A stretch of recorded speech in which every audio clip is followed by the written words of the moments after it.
Assalamualaikum warahmatullahi wabarakatuh. Alhamdulillah wa syukurillah. Assalatu wassalam ala asrafil anbiya wal mursalin Muhammadin wa ala alihi wa sahbihi wa man tabi'ahu bi ihsan ila yaumiddin.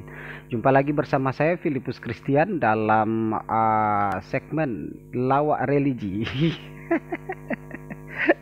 Kembali saya membuat video ya, kurang lebih 10 sampai 15 menit ke depan ya, dengan judul Seni Berebut Tuhan. Dua pendeta bongkar soal Nasrani dan Alkitab. Ini sebetulnya heboh sekali ya, tapi karena ini video singkat maka saya harus mempercepat durasinya begitu ya. Sebenarnya banyak yang mau saya bahas begitu ya, berjam-jam bisa saya bahas tentang ini, tetapi ya karena ini mode daripada video cepat maka video singkat, maka saya pun harus membuat press time begitu ya.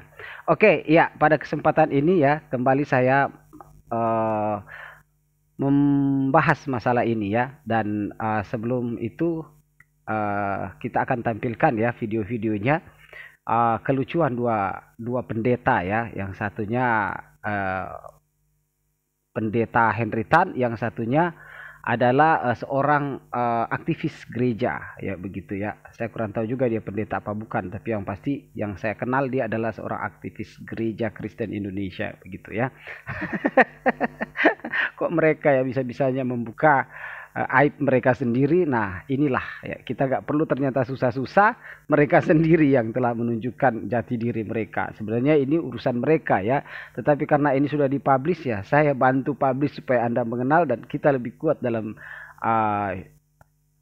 menjalankan syariat Islam ini tentunya ya, dan tidak mudah tertipu untuk dimurtadkan menyembah kepada Tuhan yang kurang jelas ya begitu. Oke, kita langsung saja. Namun sebelumnya saya undang Anda saudara-saudara sekalian untuk Anda semua untuk mendukung program kerja dakwah kami, pembangunan Mushola Bina Mu'alaf yang sedang kami kelola. Dan ini dia videonya. Mudah-mudahan saudara tergerak hatinya untuk bersama-sama fisabilillah bersama kami untuk kemudian pembangunan ya Mushola Bina Mu'alaf yang sedang kami kelola. Bismillah.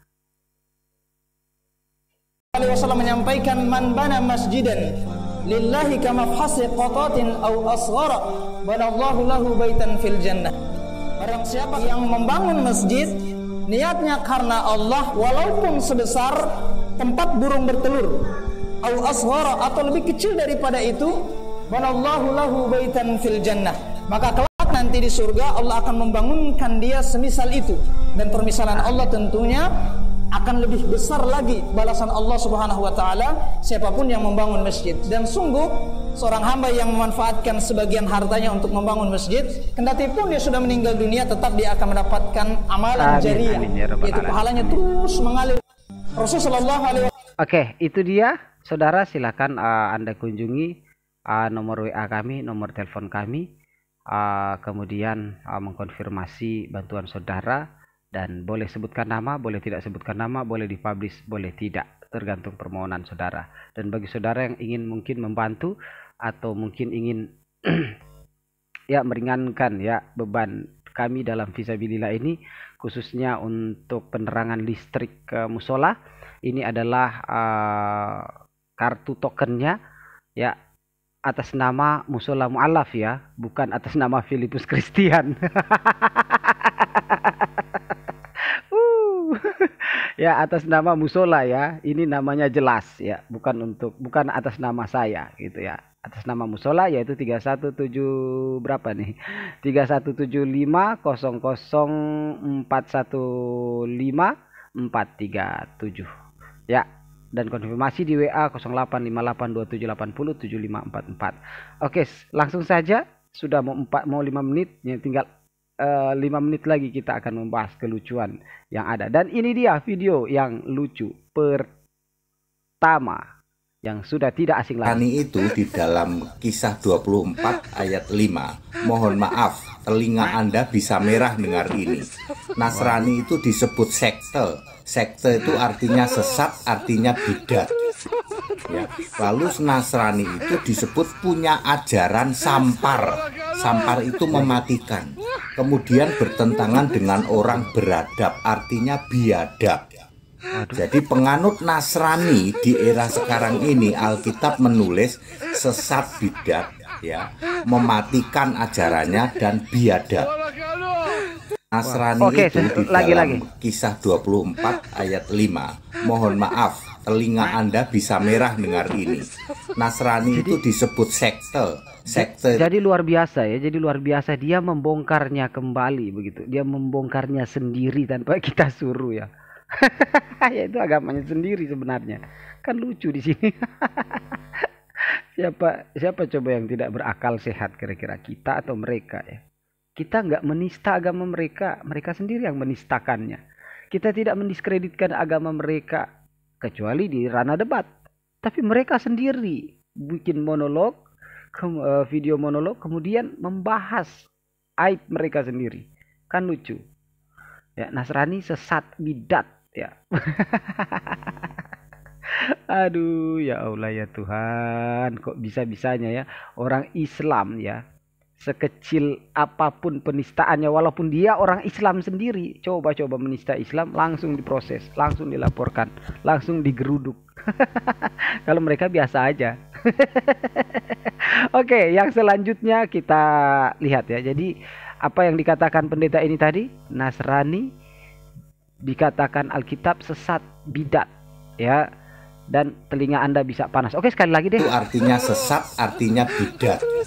Ya. Lalu Nasrani itu disebut punya ajaran sampar. Sampar itu mematikan. Punya ajaran sampar. Sampar itu mematikan. Bukan saya yang bilang, pendeta Henry Tan sendiri yang bilang. Kemudian bertentangan dengan orang beradab. Artinya kemudian bertentangan dengan orang beradab, artinya biadab. Jadi Nasrani itu biadab. Astagfirullah, lanjut. Artinya biadab dong. Lucu kan di sini. Biadab. Nah, biadab. Jadi penganut Nasrani di era sekarang ini Alkitab menulis sesat bidat, ya, mematikan ajarannya dan biadab. Oke, itu yang pertama. Dan yang kedua, orang yang membongkar tentang Alkitab atau Biblos ya. Sebetulnya kita orang Islam tidak boleh menyebut Alkitab, karena Alkitab adalah salah satu sebutan atau julukan lain atau nama lain daripada Al-Quran itu sendiri. Dzalikal kitabu la raiba fihi hudal lil muttaqin. Inilah Alkitab. Ya. Dzalikal kitabu la raiba fihi hudal lil muttaqin. Inilah Alkitab, tidak ada keraguan di dalamnya ya. Petunjuk bagi orang yang bertakwa. Kan Alkitab adalah bagian. Jadi kita nggak usah sebut Alkitab, tapi ya mereka sebutnya Alkitab. Oke, tapi yang dimaksud di sini itu etimologi terminologinya adalah Biblos ya, atau Bible. Oke, lanjut. Yang kedua ya, dia membongkar Biblos, saudara. Ini dia. Mereka mempropagandakan bahwa Alkitab itu adalah firman Allah. Loh, gak bahaya tak? Lanjut. Alkitab sendiri tidak pernah menuliskan Alkitab itu firman Allah. Mereka berdebat tentang Alkitab ini. Nah, lucu kan? Kalau setiap teolog, kalau setiap doktor, kalau setiap penterjemah bahasa-bahasa asli, kalau setiap orang yang punya posisi dalam suatu lembaga pembuat Alkitab misalnya, mengatakan bahwa Alkitab yang kita terjemahkan ini adalah Alkitab yang terbenar.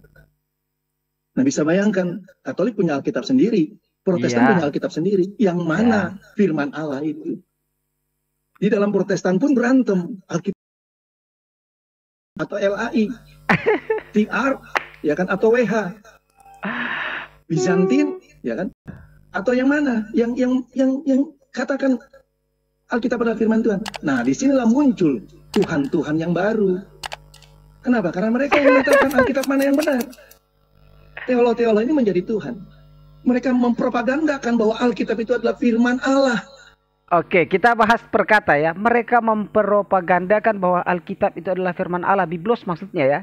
Bukan Alkitab. Dzalikal kitabu la raiba fihi hudal lil muttaqin. Bukan itu. Bukan yang Al-Baqarah ya. Alkitab yang dimaksud oleh suratul Baqarah ya, suratul Baqarah ya. Nah, bukan. Ya, mereka mempropagandakan Alkitab itu adalah firman Allah. Lanjut. Kita per kata atau per kalimat. Padahal Alkitab sendiri tidak pernah menuliskan Alkitab itu firman Allah.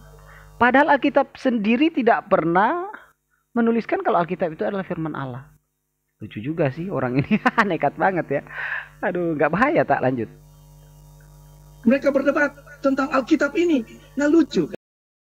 Kalau setiap teolog, kalau setiap doktor, kalau setiap penterjemah bahasa-bahasa asli, kalau setiap orang yang punya posisi dalam suatu lembaga pembuat Alkitab misalnya mengatakan bahwa Alkitab yang kita terjemahkan ini, Posisi pembuat Alkitab, berarti dibuat ya Alkitab.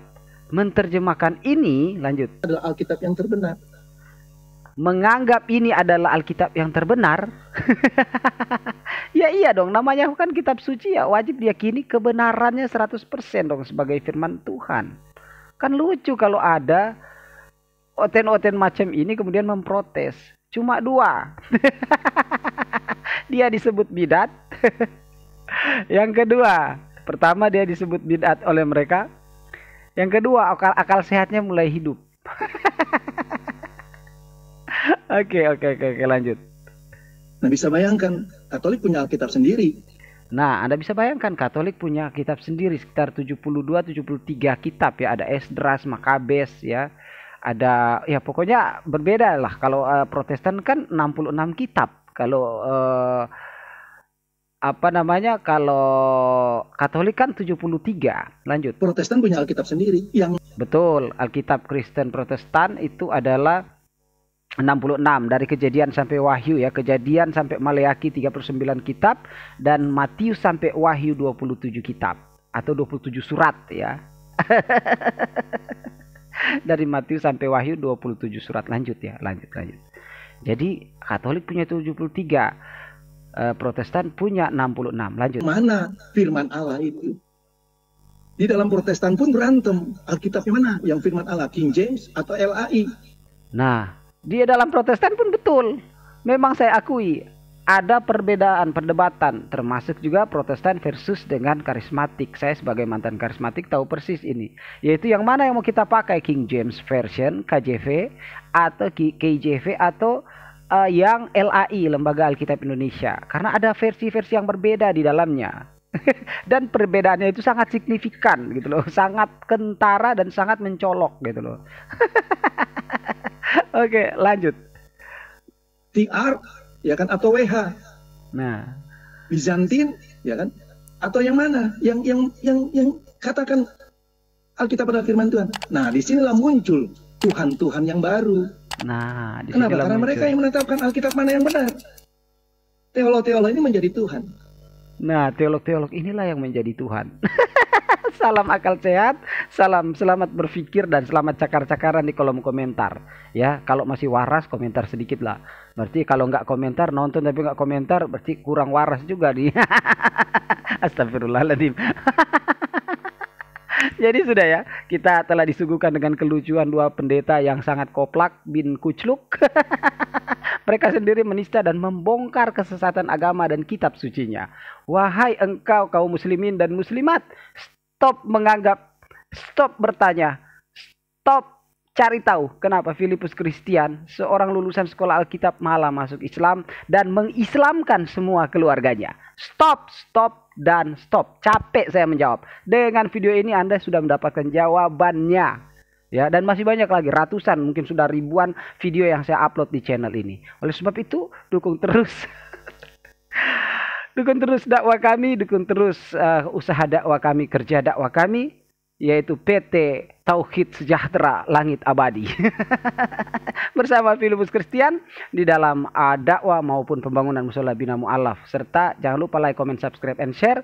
Mudah-mudahan Allah Subhanahu wa Ta'ala tetapkan hidayah dalam diri kita, dan insya Allah kita mati husnul khotimah, mati dalam keadaan lisan kita basah dengan kalimat La ilaha illallah Muhammad Rasulullah. Tabarakallah fikum jazilan katsiran. Saya akhiri dengan mengucapkan subhanahu wa bihamdika asyhadu an la ilaha illa anta wastaghfiruka wa atubu ilaik. Wassalamualaikum warahmatullahi ta'ala wabarakatuh. Sampai jumpa dan sampai ketemu lagi di pertemuan selanjutnya di channel terlawak selanjutnya. Wassalam. Bahwasanya orang yang bangun masjid ini panen pahala semua orang yang sholat. Artinya dari mana orang bisa bangun masjid? Dari harta, ikhwah sekalian. Harus punya uang. Harus punya pendapatan, tapi pendapatannya sumbernya halal, keluarnya jelas kemana, bukan dipakai foya-foya. Bangun masjid. Sabda Nabi SAW dalam hadis sahih dikatakan, man bana baitan lillah, banallahu lahu baitan fil jannah. Siapa yang bangun di muka bumi rumah untuk Allah, masjid, Allah akan bangunkan baginya istana di surga. Oh Ustaz, saya nggak mampu bangun satu masjid, nggak masalah. Ada hadis lain yang mengatakan siapa yang membangun rumah Allah di muka bumi sebesar cakaran kaki burung di tanah, semampu kita cuma ikutkan 10.000 rupiah, 100.000 rupiah, digabung dengan pembelian semen dan batu bata dan seterusnya, maka Allah akan bangunkan baginya istana di surga. Jadi beda, orang yang menggunakan harta itu besar sekali gitu kan, dia akan dapatkan pahala. Bayangkan kalau masjid ini menampung 1.000 orang misalnya, atau 2.000 orang, setiap orang yang sholat berapa banyak pahala yang didapatkan. Sementara tadi saya kalau ngajak teman saya 1 orang, saya sudah dapat pahala dia. Tapi pernah nggak kita berpikir bahwasanya orang yang bangun, beda orang Kristen dengan agama lain adalah kepastian keselamatan. Kita pasti selamat bukan karena kita orang baik, bukan karena kita orang saleh, tapi karena kita mengandalkan juru selamat. Salah satu beda orang Kristen dengan agama lain adalah kepastian keselamatan. Kita pasti selamat bukan karena kita orang baik, bukan karena kita orang saleh, tapi karena kita mengandalkan juru selamat. Salah satu beda